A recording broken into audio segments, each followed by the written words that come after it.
Assalamualaikum warahmatullahi wabarakatuh. Alhamdulillahi ala ihsanihi wa syukru lahu ala taufiqihi wa amtinanihi wa asyhadu an la ilaha illallah wahdahu la syarika lahu ta'ziman li sya'nihi wa asyhadu anna Muhammadan abduhu wa rasuluhu da'ila ridwani. Allahumma shalli alaihi wa ala alihi wa ashabihi wa ikhwani. Para pemirsa Roja TV, Radio Roja dimanapun antum berada, kita melanjutkan bahasan kita dari tafsir surat Luqman. Pada pertemuan lalu telah kita buka yang pertama wasiat dari Luqman kepada anaknya, ya, bahwa ya'idzuhu ya bunayya la tusyrik billah innasyirka la dzulmun 'adzim. Setelah itu Allah menyampaikan ayatnya. Kata para ulama, ini Allah menyampaikan penggalan ayat yang memotong antara wasiat Luqman kepada anaknya. Nanti akan datang wasiat setelah potongan ayat ini untuk menekankan tentang pentingnya berbakti kepada kedua orang tua. Allah berfirman, wa wasainal insana biwalidayhi hamalathu ummuhu wahnan ala wahnin wa fisaluhu fi amaini an ishkur li wa liwalidayka ilayal masir.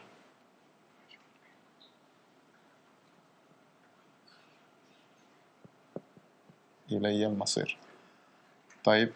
Artinya kami wasiatkan, itu kami perintahkan, kami wasiatkan kepada manusia. Al-insan maksudnya seluruh manusia, ya. Seluruh manusia. Alif lam di sini memberikan faedah keumuman, ya.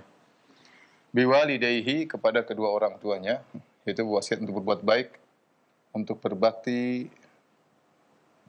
kepada kedua orang tuanya. Setelah itu Allah mengkhususkan penyebutan tentang ibunya. Hamalathu ummuhu wahnan ala wahnin. Ibunya telah mengandungnya. Ibunya telah mengandungnya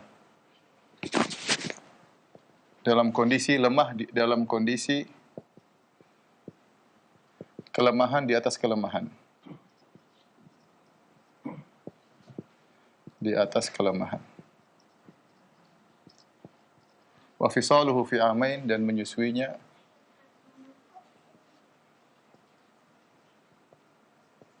selama 2 tahun. Karenanya bersyukurlah kepadaku. Bersyukurlah kepadaku dan kepada kedua orang tuanya. Bersyukur anishkuli wali walidayka, dan kepada kedua orang tuamu. Wa ilayyal masir. Anishkurli wali walidayka ilayyal masir, dan kepadakulah kalian akan kembali.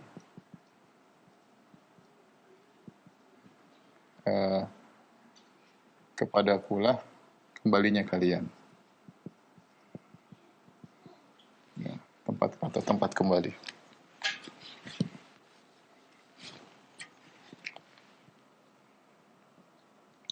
Taib, perhatikan ayat ini, ya. Kita tahu bahwasanya berbakti kepada kedua orang tua adalah ibadah yang sangat agung, ya. Ya, bahwasanya ibadah yang paling cepat untuk masukkan seorang ke dalam surga. Ya, hak manusia yang paling terbesar adalah hak kedua orang tua, ya. Bahkan dalam ayat ini Allah menggandengkan antara bersyukur kepada Allah dengan bersyukur kepada kedua orang tua. Sini perhatikan, ya.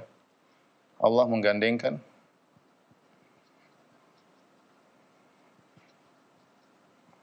bersyukur kepadanya dengan bersyukur kepada orang tua. Dengan bersyukur kepada orang tua.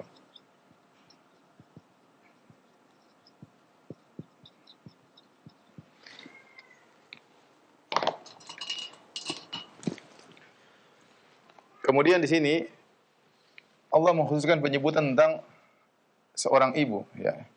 Ibu di sini disebutkan kondisi yang sulit bagi seorang ibu, yaitu ibunya telah mengandungnya wahnan ala wahnin, dalam kondisi kelemahan di atas kelemahan. Apa maksudnya kelemahan di atas kelemahan? Ya. Ada 3 pendapat. Apa maksud kelemahan di atas kelemahan? Yang pertama maksudnya wanita itu lemah kemudian ditambah lemahnya kehamilan. Jadi kelemahan di atas kelemahan, maksudnya lemahnya wanita ditambah lagi dengan kelemahan kehamilan. Pendapat pertama. Pendapat kedua, maksudnya kelemahan yang semakin meninggi, kelemahan yang semakin berat, yang semakin berat, apalagi sang anak semakin besar dalam perut, ya, maka semakin berat bagi seorang wanita untuk membawa anaknya yang bertambah berat badannya, ya. Ada yang mengatakan maksudnya adalah kelemahan, ya, yang berurutan, ya. Antaranya kelemahan hamil, kemudian setelah itu kelemahan melahirkan,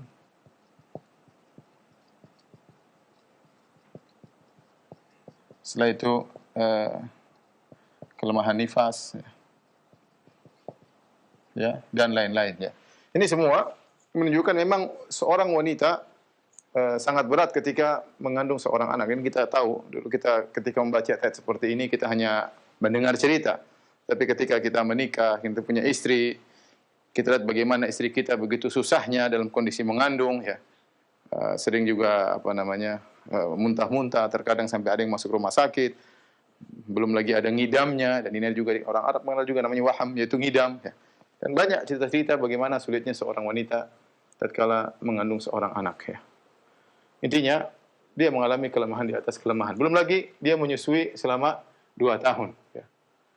Dari sini ketika kita membahas tentang bagaimana kondisi ibu, ada khilaf di kalangan para ulama. Hari tolong merah.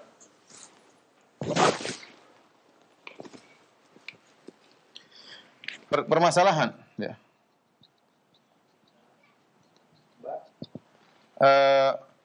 Mana yang didahulukan?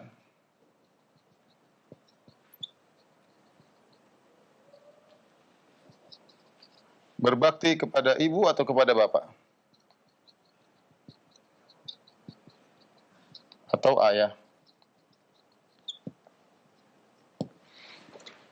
Mana yang didahulukan, berbakti kepada ibu atau berbakti kepada ayah? Ada 2 pendapat.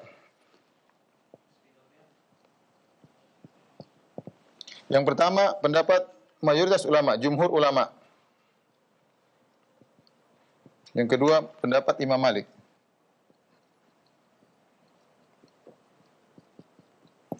Menurut jumhur ulama, ya, ibu yang didahulukan. Ibu yang didahulukan. Ibu yang didahulukan. Kemudian mereka berpendapat lagi, ibu yang didahulukan, ada yang mengatakan, ya, ada lagi yang mengatakan hak ibu 2 kali lipat ayah. Hak ibu 2 kali lipat hak ayah. Ada yang mengatakan 3 kali lipat.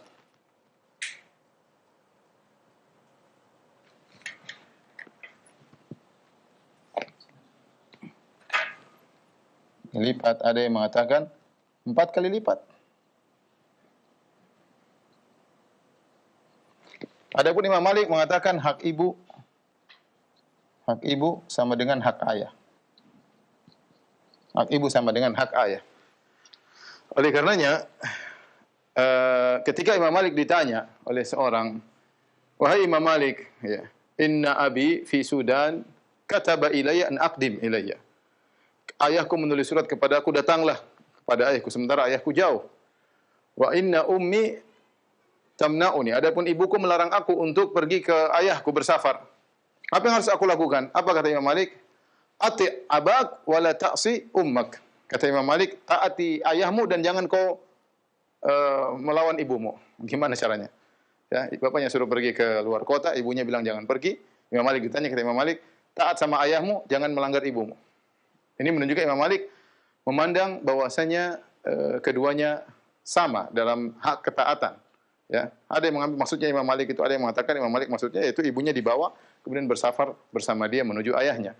Dan ini pendapat Imam Malik bahwasanya hak ibu sama dengan hak ayah Didukung oleh sebagian ulama Malikiyah seperti Al-Qarafi dan juga didukung oleh Tahir bin Ashur dalam tafsirnya. Ya, mereka mengatakan bahwasanya hak ibu sama dengan hak ayah. Adapun ulama jumhur Rasulullah mengatakan hak ibu lebih utama didahulukan daripada hak ayah. Adapun dari mereka seperti ayat-ayat ini, ketika Allah mengatakan Allah berwasiat untuk berbuat baik kepada kedua orang tua, setelah itu Allah mengkhususkan penyebutan ibu. Hamalathu ummuhu wahnan ala wahnin fasalahu fi amaini. Ibunya telah mengandungnya di atas kelemahan dan menyusuinya selama 2 tahun, dan ini adalah hal-hal yang berat ya, hal yang berat. Kemudian juga mereka berdalil dengan hadis yang masyhur, hadis Abu Hurairah radhiyallahu taala anhu, ketika ada seorang laki bertanya kepada Nabi sallallahu alaihi wasallam, "Ya Rasulullah, man ahaqqun nasi bihusni sahabati?" Ya Rasulullah, siapa orang yang paling utama, yang paling berhak untuk aku berbuat baik kepadanya? Maka Nabi sallallahu alaihi wasallam mengatakan, "Ummuk, ibumu." Kemudian bertanya lagi, "Summa man?" Kemudian siapa ya Rasulullah? Kata Rasulullah SAW, "Ummuk, ibumu." Dia bertanya lagi, "Summa man?" Siapa ya Rasulullah? "Ummuk, ibumu." 3 kali ibunya disebut. "Summa man?" "Summa abuk." Kemudian ayahmu. Nabi menyebut ibu 3 kali, ayah sekali. Makanya di sini ada yang mengatakan maksudnya ayah berbakti kepada ibu 3 kali lipat, ada yang mengatakan 2 kali lipat, ada yang mengatakan 4 kali lipat. Ada khilaf di kalangan mereka berdasarkan hadis. Dalam sebagian riwayat disebut cuma 2 kali. Ummuka, summa abuk. Ya. Ibu disebut 2 kali, kemudian yang ketiga ayah. Dalilnya sangat zahir bahwasanya pertanyaan jelas, man ahaqqun nasi bi husni sahabati? Siapa yang paling utama aku berbuat baik? Ya. Jawabannya adalah ibumu. 2 kali atau 3 kali baru kemudian ayahmu. Oleh karenanya kata jumhur ulama, jika ayah memerintah, ibu memerintah, dan bisa digabungkan dua-duanya, maka wajib bagi seorang anak untuk mengkompromikan antara keinginan ayah dengan keinginan ibu. Wajib. Sebisa mungkin dia menggabungkan antara keinginan ayah dengan ibu. Dan ini mungkin terjadi. Ayah dan ibu bertengkar, ayah dan ibu sudah cerai, sang anak kadang-kadang jadi bulan-bulanan, jadi bahan untuk melampiaskan misalnya sarana untuk menyakiti hati suami atau menyakiti hati istri. Oleh karenanya sang anak sebisa mungkin dia menjamak, mengkompromikan antara keinginan ayah, keinginan ibu. Jika tidak mungkin untuk menggabungkan antara keinginan ayah, keinginan ibu, maka pendapat jumhur ulama bahwasanya hak ibu lebih didahulukan daripada hak ayah. Bahwasanya hak ibu didahulukan daripada hak ayah. Intinya selama keduanya menyuruh kepada bukan maksiat. Kalau salah seorang dari mereka menyuruh kepada maksiat, la ta'ata li makhluqin fi ma'siyatil khaliq. Tidak ada ketaatan dalam rangka bermaksiat kepada Allah. Tapi intinya saya ulangi, jika dua-duanya memerintahkan sesuatu yang kontradiktif, maka seorang berusaha menjamakkan kedua-duanya, mengkompromikan. Jika tidak mungkin, maka hak ibu didahulukan daripada hak ayah. Dalilnya jelas. Kenapa disebut 2 kali lipat hak ibu daripada ayah atau 3 kali lipat?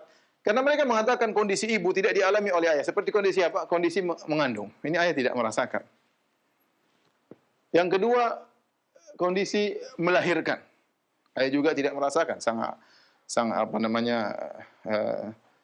Sang ibu bertarung dengan kematian ketika melahirkan sang anak, dan begitu banyak ibu meninggal, wanita meninggal gara-gara melahirkan. Yang ketiga, menyusui. Sehingga 3 hal ini adalah yang spesial, hanya bisa dilakukan oleh seorang wanita, tidak dilakukan oleh ayah, oleh seorang suami. Oleh karenanya pantas jika berbakti kepada ibu 3 kali lipat. Ini pendapat mayoritas ulama. Pendapat Imam Malik rahimahullahu taala berbeda, didukung oleh Al-Qarafi dan juga oleh Ibn Tahir bin Ashur, bahwasanya hak antara ayah dan ibu sama. Ya. Terutama Nabi SAW juga berkata kepada seorang, "Anta wa maluka li abik." Engkau dan hartamu milik ayahmu.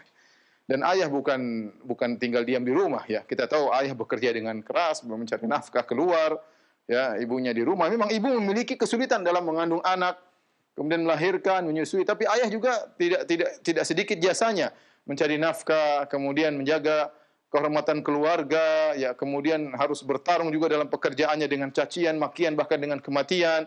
Jadi semuanya sama-sama memiliki hak. Kemudian sang anak dinisbahkan kepada sang ayah, ya. Sehingga dari sini Imam Malik dan orang-orang ulama yang mendukungnya mengatakan hak ayah dan hak ibu sama.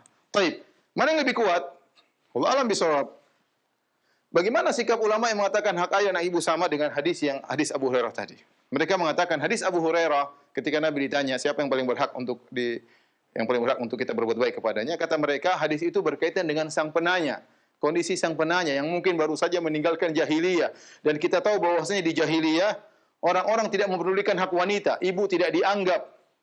Ya, wanita tidak dianggap. Yang jadi perhatian adalah ayah, adalah bapak. Sehingga Nabi SAW ketika itu menekankan 3 kali, dalam sebagian riwayat 2 kali, ibumu, ibumu, kemudian bapakmu. Dalam sebagian riwayat 2 kali, dalam sebagian riwayat 3 kali. Ibumu, ibumu, ibumu, kemudian bapakmu. Untuk menekankan bahwasanya jangan sampai kau lalai dengan perhatian terhadap ibu. Sebagaimana orang-orang jahiliyah. Demikian juga dalam ayat ini, kata mereka, ayat ini ketika Allah mengatakan, wa wassaynal insana biwalidayhi. Lihat sama di sini. Kata Allah, kami mewasiatkan kepada manusia yang berbuat baik kepada kedua orang tuanya. Di awal kedua orang tuanya, di akhir juga kata Allah, anishkurli wali walidayka, berterima kasihlah kepadaku dan kepada kedua orang tuamu. Allah tidak bedakan satu dengan yang lainnya. Sama dalam ayat yang lain ketika Allah mengatakan, wa qadha rabbuka alla ta'budu illa iyyahu wa bil walidaini ihsana. Imma yablughanna 'indakal kibara ahaduhuma aw kilahuma. Ya, ketika keduanya telah mencapai masa tua, salah satunya atau keduanya, fala taqul lahum uffin, maka jangan katakan berlaku sama antara ayah dan ibu, tidak ada bedanya. Oleh karenanya hukum asal berbakti kepada ayah dan ibu sama, tidak dibedakan. Adapun ayat-ayat seperti ini Allah menyebut tentang ibu untuk menunjukkan jangan sampai lalai, karena betapa banyak anak sama ibunya tidak takut, bahkan berani menggampar ibunya, berani bentak ibunya, kepada ayahnya dia tidak berani. Maka, dan ini kebiasaan jahiliyah. Sehingga Al-Quran dan hadis-hadis Nabi SAW membawa orang agar jangan lupa dengan hak wanita, di antaranya ibumu. Ya. Wallahu a'lam bishawab. Intinya kita milih pendapat ini atau pendapat ini, tetap dua orang tua harus kita perhatikan, dan 2 orang tua adalah pintu surga. Ya. Hanya saja terkadang kita harus memilih ketika terjadi kontradiktif antara keinginan orang tua dengan keinginan ayah dan keinginan ibu. Tapi intinya dua-duanya harus kita perhatikan, ya. Dari sisi ibu, ya, ibu punya kelebihan yang mengandung, kemudian yang bertarung dengan kematian ketika melahirkan, dan juga yang menyusui. Ayah juga punya kelebihan, yang bekerja keluar dengan setengah mati, ya, bertarung dengan cacian orang, kemudian menghinakan dirinya untuk mencari nafkah dan yang lainnya. Wallahu a'lam bishawab. Baik, setelah itu Allah mengatakan anishkurli wali walidayka ilayyal masir. Bersyukurlah kepadaku dan terima kasihlah kepada kedua orang tuamu. Ilayyal masir, kepadakulah tempat kembali. Di sini ilayyal masir sebagai peringatan. Sebagai peringatan bahwa sikapmu kepada kedua orang tuamu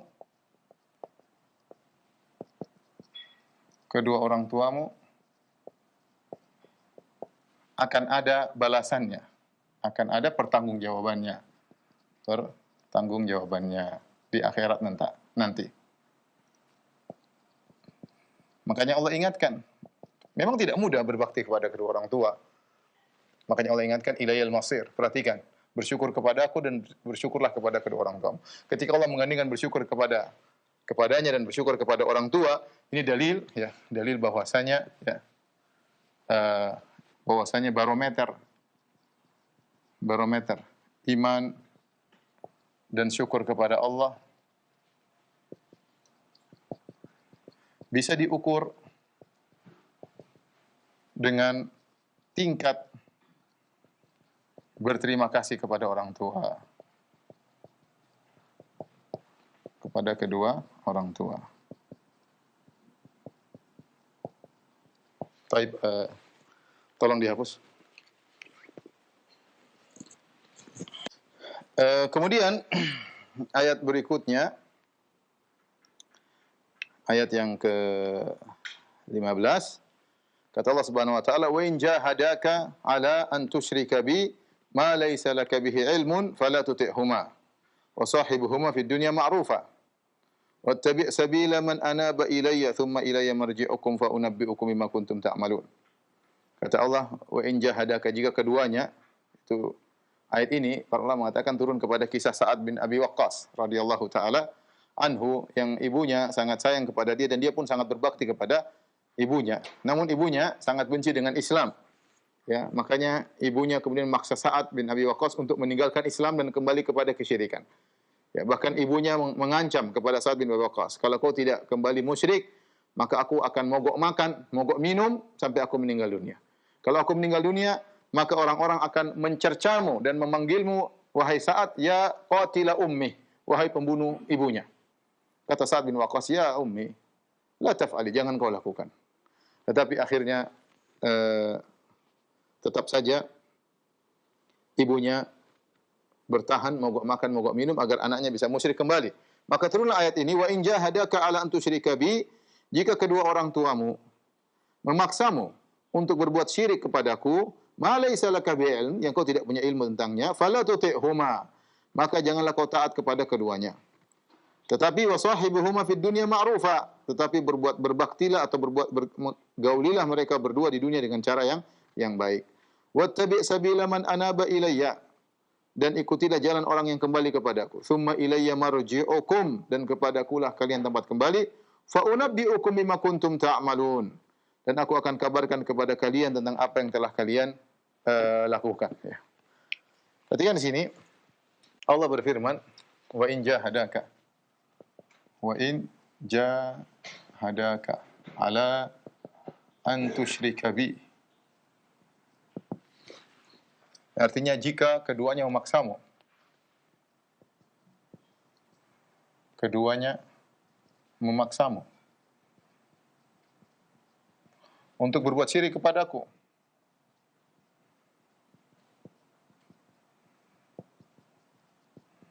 Perhatikan di sini. Jika keduanya memaksamu, berarti apa? Ini berarti dalam kondisi kedua orang tuanya, ya. Berarti apa? Kondisi orang tuanya musyrik.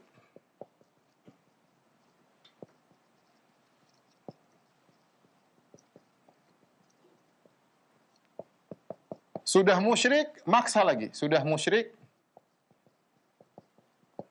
terus maksa anaknya untuk syirik.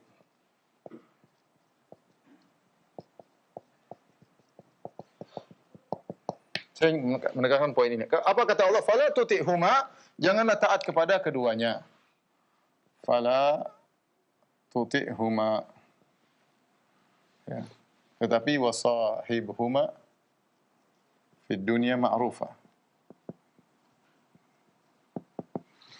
Jangan taat kepada keduanya, maka jangan taat kepada keduanya. Akan tapi pergaulilah mereka berdua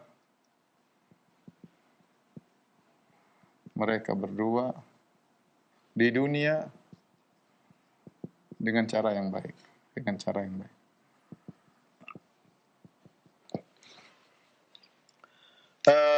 Meskipun seorang anak tidak taat kepada kedua orang tuanya karena menyuruh kepada kesyirikan. Ini dalil bahwasanya tidak boleh taat kepada orang tua dalam kemaksiatan. Kepada orang tua dalam kemaksiatan. Hadis yang ma'ruf, la ta'ata li makhlukin fi ma'siyatil khaliq. Tidak ada ketaatan kepada makhluk dalam rangka bermaksiat kepada Khaliq, ya. Fala tuti'huma, maka jangan taat kepada keduanya. Tapi ingat, pergaulah mereka di dunia dengan cara yang baik. Ya. Para ulama menjelaskan, Allah mengatakan di dunia. Ada beberapa faedah diambil dari kata di dunia. Faedah, ya. Yaitu pertama, dunia hanya sebentar. Hanya sebentar. Artinya apa? Memang berat. Memang berat menghadapi, ya, orang tua yang seperti itu. Orang tua yang seperti itu. Berat. Yang musyrik, yang maksa orang untuk musyrik, apalagi seperti Sa'ad bin Abi Waqqas, ibunya sampai mogok, sampai bersikap seperti itu, berat, ya. Tapi kata Allah, ingat di dunia hanya sebentar, sabarlah. Ya, meskipun kedua orang tua mungkin menjengkelkan, mungkin, ya, ini dalam kondisi orang tua musyrik, ngajak musyrik, maksa, bahkan nekat untuk mogok makan dan macam-macam, ingatlah di dunia sabar, cuma sebentar. Faedah yang kedua, ingatlah, ya, dunia maksudnya yaitu hanya taat kepada mereka berdua dalam urusan dunia, bukan untuk membangkang perintah Allah. Ini 3 faedah ini disebutkan oleh Al-Alusi dalam tafsirnya. Kemudian yang ketiga, di dunia sebagai isyarat ada akhirat. Di mana sikap kalian baik itu tersebut, di mana sikap baik kepada orang tua. Orang tua ada ganjarannya di akhirat. Ganjarannya sangat besar. Ganjarannya sangat besar. Maka Allah ingatkan sahibuhuma fid dunya dengan cara yang baik. Apa maksudnya ma'rufah, cara yang baik? Umum di sini meskipun orang tua kafir, maka kata Allah, dan ini ibadah, Allah yang suruh. Jadi kita bisa masuk surga, maksud saya, untuk masuk surga tidak harus orang tua kita muslim taat, tidak harus. Kita orang tua kita, ya, misalnya kafir, misalnya brengsek, misalnya penjudi, misalnya pemabuk, kita diperintahkan untuk berbakti kepada mereka. Di antaranya cara-cara yang baik, mendakwahi mereka, beri nasihat kepada mereka. Dan itu pintu surga. Jadi pintu surga tidak disyaratkan orang tua harus baik. Ya, ini saya perlu ingatkan. Ya. Karena sebagian orang hanya mau berbakti kepada orang tuanya kalau orang tuanya baik. Orang yang tidak baik itu mau berbakti. Ya akhi, jangankan orang tua tidak baik. Orang tua kafir ini, apalagi yang lebih dari yang kurang daripada ini. Ya. Kondisi ini lihat. Kedua orang tuanya musyrik, bukan cuma pelaku maksiat, bukan cuma pelaku bid'ah, ini musyrik kafir. Yang diajak apa? Bukan diajak main judi, bukan diajak untuk ngerampok, diajak syirik. Apalagi yang lebih parah daripada kondisi kedua orang tua ini. Ini kondisi kedua orang tua yang sangat parah. Ya, seperti yang dialami oleh Sa'ad bin Abi Waqqas. Tapi apakah Allah kemudian menyuruh Sa'ad bin Abi Waqqas membentak orang tuanya, memarahi orang tuanya? Tidak. Allah suruh wasahibuhuma fid dunya ma'rufah. Berbuatlah baik kepada mereka berdua dengan cara yang baik. Cara yang baik umum. Umum, mencakup segala kebaikan.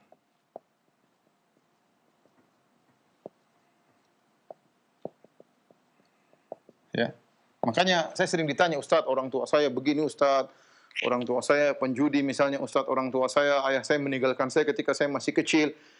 Ya akhi, ya ukhti, bagaimanapun kau berasal dari pertemuan antara sperma ayahmu dan sel ovum ibumu. Sudah. Dan kau juga pernah dalam perut ibu, mau tidak mau. Itu semua adalah jasa yang sangat besar. Dan Allah tidak mensyaratkan Anda berbakti kepada orang tua harus orang tua yang soleh, yang sudah ngaji, yang baik. Enggak. Yang kafir aja kita suruh berbakti kepada mereka, apalagi yang cuma setengah-setengah kurang baik, ya. Cuma mungkin pelaku maksiat. Ini perlu kita perhatikan. Jadi kita tidak nurut kepada mereka untuk berbuat syirik, bukan berarti kita tidak berbuat baik. Justru kita berbuat baik kepada mereka, meskipun mereka dalam kondisi musyrik.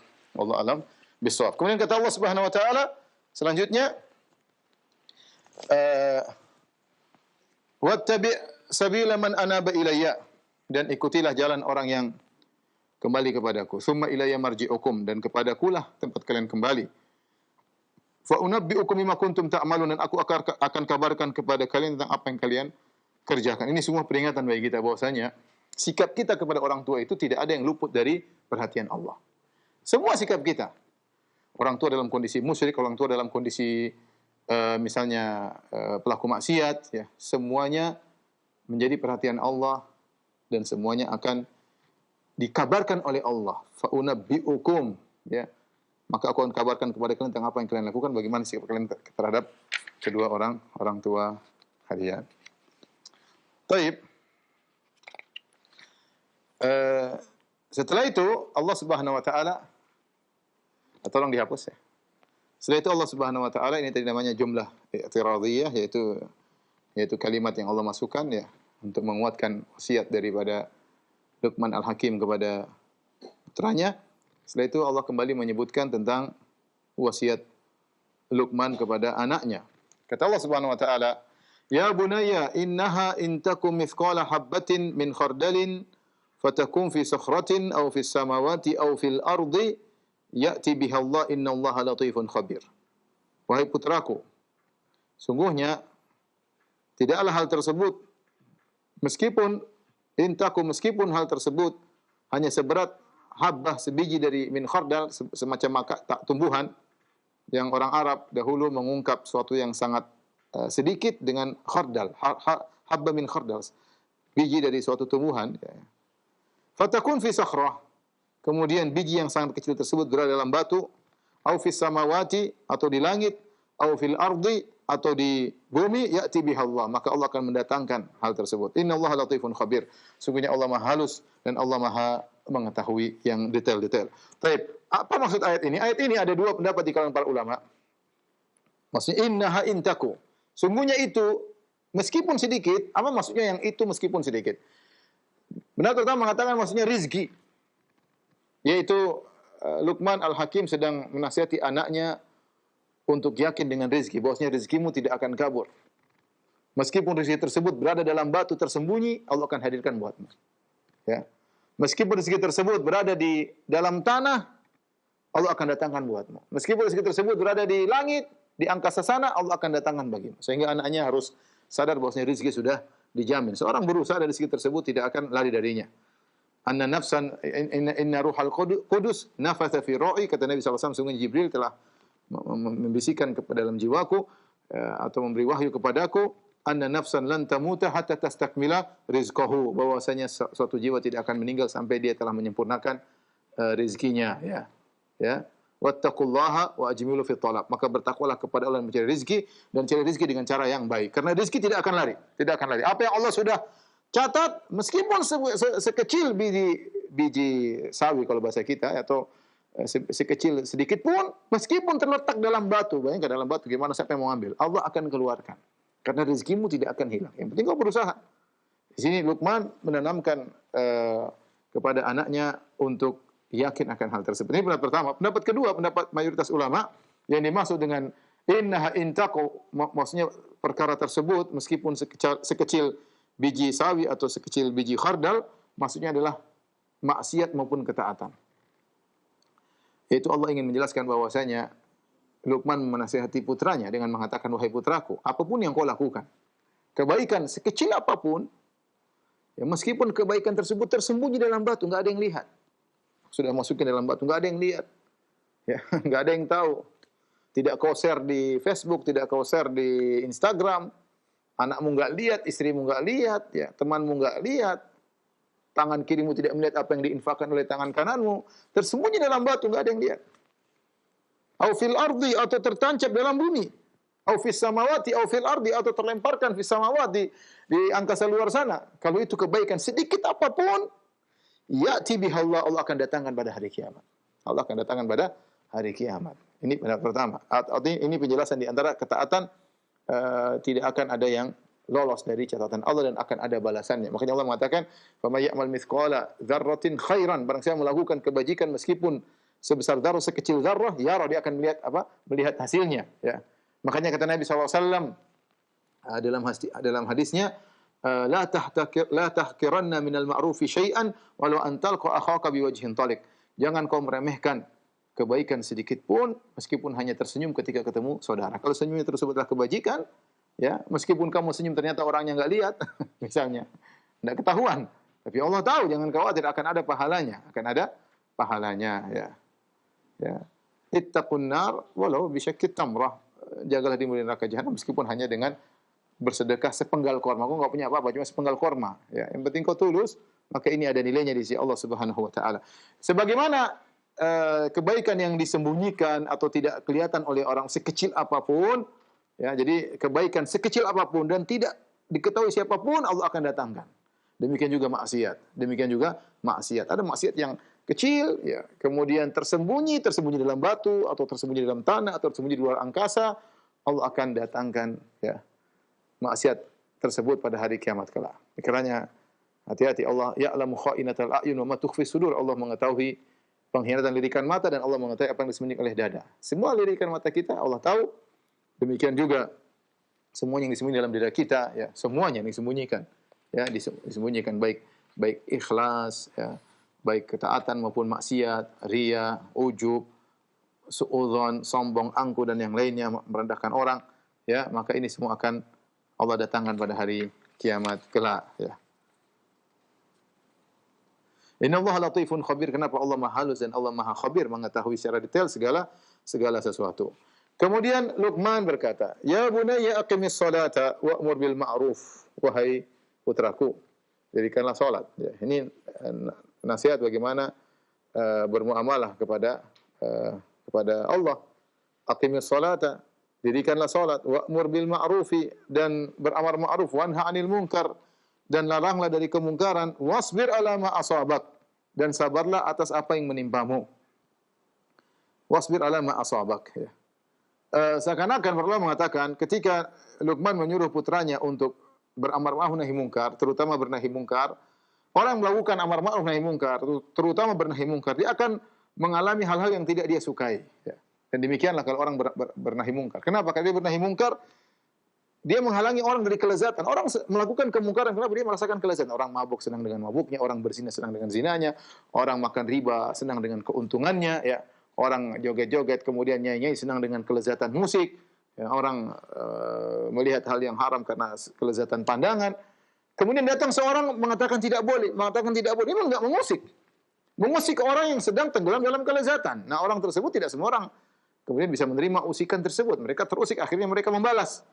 Makanya orang yang beramar ma'ruf nahi munkar rentan dengan diganggu. Oleh karenanya Luqman Al-Hakim ketika menyuruh putranya, ya, wa'mur bil ma'rufi wanha 'anil munkar, beramar ma'ruflah dan bernahi munkarlah. Kemudian dia berkata, wasbir ala ma asab, bersabarlah atas apa yang menimpamu, ya. Yaitu kesabaran dalam hal diganggu setelah beramar nahi munkar, atau kesabaran jika tertimpa dengan musibah. Setelah itu Luqman berkata, inna dzalika min azmil umur. Sungguhnya itu adalah dari perkara-perkara yang penting, yang ditekankan. Ya, min azmil umur, perkara-perkara yang ditekankan, ya. Banyak ahli tafsir mengatakan inna dzalika, sungguhnya yang demikian itu, ada yang mengatakan dari amar ma'ruf, salat, amar ma'ruf nahi munkar, dan bersabar adalah perkara-perkara yang penting, maka disebutkan secara khusus oleh Luqman Al-Hakim. Ada yang mengatakan inna dzalika, kembali kepada kesabaran. Sabar itu adalah min azmil umur, perkara yang sangat ditekankan. Sabar termasuk akhlak yang sangat mulia. Sabar. Makanya tidak ada seorang diberikan ata'an awsa' wa khairan minas sabar. Tidak ada seorang diberikan anugerah yang lebih luas dan lebih baik daripada kesabaran. Ya. Kalau orang bisa bersabar, ya, maka dia telah diberi anugerah yang luar biasa, karena itu perkara yang sangat ditekankan dalam syariat. Oleh karena seorang jangan menyepelekan akhlak sabar. Sabar ini penting. Baik, setelah itu Luqman menasihati putranya dengan jangan berbuat sombong kepada orang yang dia temui, ya. Bagaimana bermuamalah dengan orang, jangan sombong kepada mereka. Kata Luqman Al-Hakim, ya, wala tusa'ir khaddaka bin nas wala tamshi maraha, inna allaha la yuhibbu kulla mukhtalin fakhur.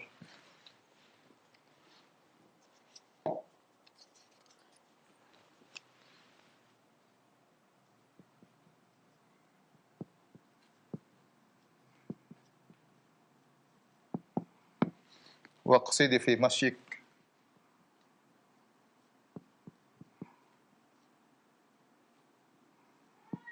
waqdud min sautik.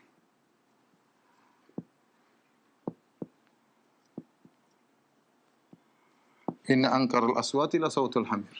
Inna ankaral aswat la sautul hamir. Kata Allah Subhanahu wa taala, "Sa'ir." Wala tusair, itu jangan kau miringkan. Jangan kau miringkan, ya, khaddaka, yaitu pipimu, linnas, di hadapan manusia.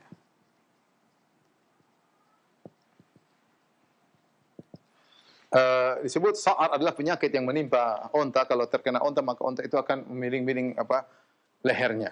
Maka dikinayahkan kepada manusia, ya. Di antara ini semua bentuk kesombongan, ya. Jadi kesombongan itu penyakit hati sebenarnya. Tapi dia ada mazahirnya, ada nampaknya. Nampak dari ucapan, nampak dari tulisan, nampak dari cara bertemu, nampak dari senyuman, nampak dari cara gaya, cara berjalan, ya, semua ada nampak, ya. Nampak dari cara berpakaian, nampak dari cara misalnya berkendaraan. Sombong itu asalnya penyakit hati. Dan itu penyakit yang sangat buruk, dosa besar. La yadkhulul jannata man kana fi qalbihi mithqalu dzarratin min kibr. Tidak masuk surga orang dalam hatinya ada kesombongan meskipun sebesar zarrah. Ya. Makanya yang berhak sombong cuma Allah Subhanahu wa taala, ya. Maka di antara bentuk penampakan kesombongan adalah cara bertemu orang. Ini di antara bentuk nampaknya kesombongan. Kesombongan dalam hati. Apa salah satu bentuknya? Malingkan muka, malingkan wajah. Memalingkan wajah ketika bertemu orang. Kenapa bisa demikian? Karena dia memandang remeh orang lain. Bicara tidak dia pandang. Orang ngomong dia tidak pandang. Orang salaman dia tidak lihat. Subhanallah. Ya akhi, kenapa? Ya. Kata Nabi SAW, bihasbi imri'in minasyarri an yahqira akhahul muslim. Cukuplah seorang dikatakan buruk jika dia merendahkan orang lain. Sampai apalagi memalingkan wajah. Di antara kata para ulama, di antara bentuknya kalau orang ngomong, mereka menafsirkan ayat ini, kalau orang ngomong tidak dibiarkan dia ngomong. Begitu ngomong sebentar dipotong, sebentar dipotong. Ya ente biarkan dia ngomong selesai. Ya, kecuali dia banyak ngomong, silakan dipotong. Orang baru ngomong, baru mengutarakan, istrinya dipotong tengah jalan. Seakan-akan ente omongan tidak ada nilainya. Saya tidak mau dengar, atau saya sudah tahu. Ini bukan adab ya. Itu sama dengan memotong pembicaraan, sama dengan memalingkan wajah. Ya. Ini diantara bentuk-bentuk kesombongan yang nampak aplikasinya dalam gerakan-gerakan tubuh, gerakan wajah. Ya. Wala tamshi fil ardi maraha. Fil ardi maraha.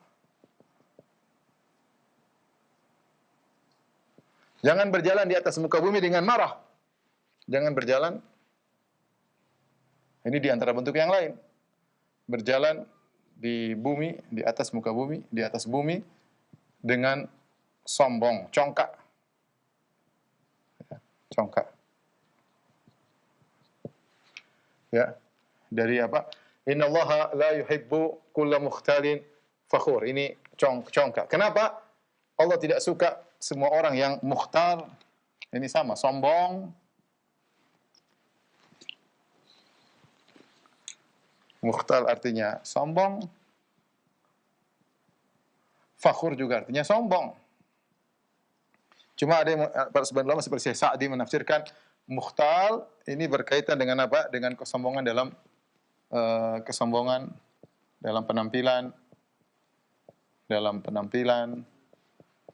ya, penampilan, kemudian misalnya cara jalan, ya,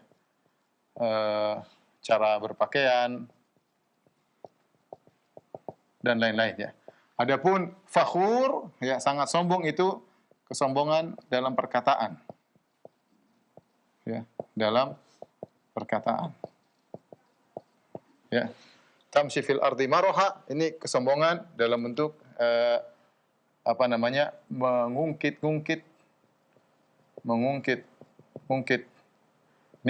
kenikmatan yang dia miliki, pamer maksudnya, dia miliki dengan lupa kepada sang pemberi nikmat, yaitu Allah Subhanahu wa taala. Ada orang seperti itu, ungkit sana ungkit sini, lupa bahwa semua itu dari Allah Subhanahu. Ini menimbulkan apa? Menimbulkan ujub, ya. Jadi Allah larang jangan berjalan, cara berjalan pun harus yang benar. Jangan berjalan dengan cara jalan yang sombong. Kenapa Allah tidak suka dengan orang sombong? Sombong dengan penampilan, sombong dengan cara jalannya, sombong dengan pakaiannya, sombong dengan jamnya, sombong dengan mobilnya, sombong dengan badannya, sombong dengan sehat tubuhnya, sombong dengan rupanya, sombong dengan parasnya. Semuanya nggak boleh dengan penampilan zahir. Ini semua perkataan, dengan perkataan atau dengan nasabnya. Ya, sebenarnya Allah mengatakan dengan fakhur, maksudnya dengan nasabnya, dengan keturunannya. Saya keturunan inilah, saya keturunan anulah. Maka Allah mengatakan waqsid fi masjid, kalau berjalan sederhana saja, ya, berjalan dengan sederhana lah, berjalanlah dengan sederhana. Itu biasa-biasa saja, maksudnya biasa-biasa saja, jangan aneh-aneh, jangan menunjukkan. Waghdud min sautik, ya. Kemudian apa? rendahkan suaramu. Kalau nggak ada perlu, maka tidak perlu angkat suara. Perhatikan kata para ulama, yaitu jangan angkat suara kalau tidak perlu.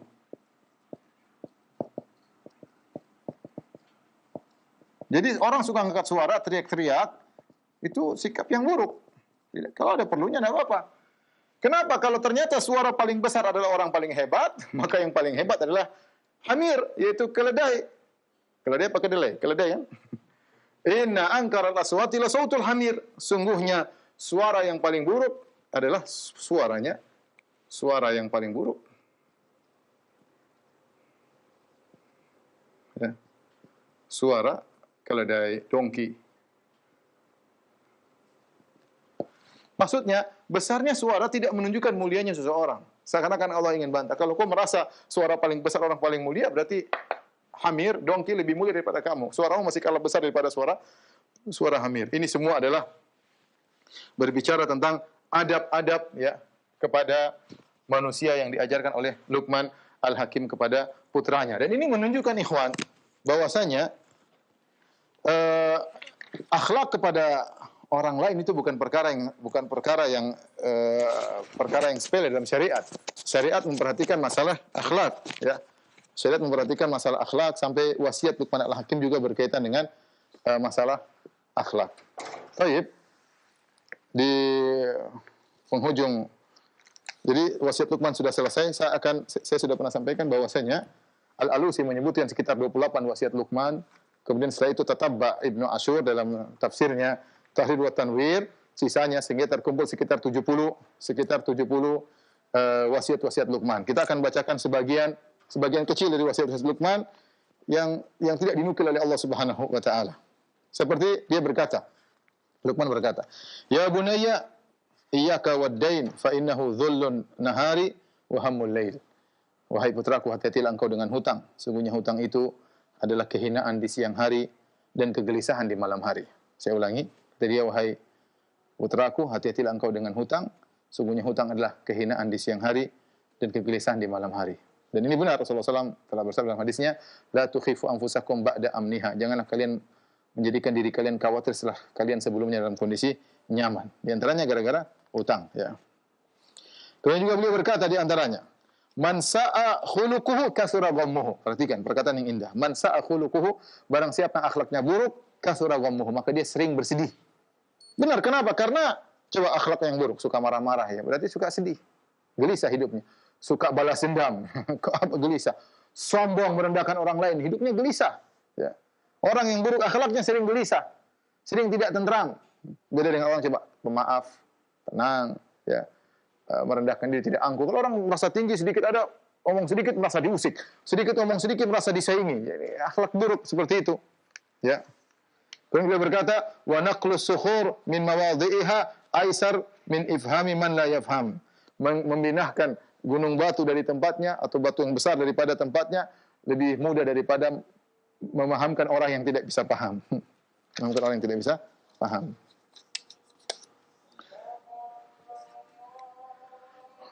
Taib, ikhwan, para pemirsa Raja, qadarullah waktu sudah selesai.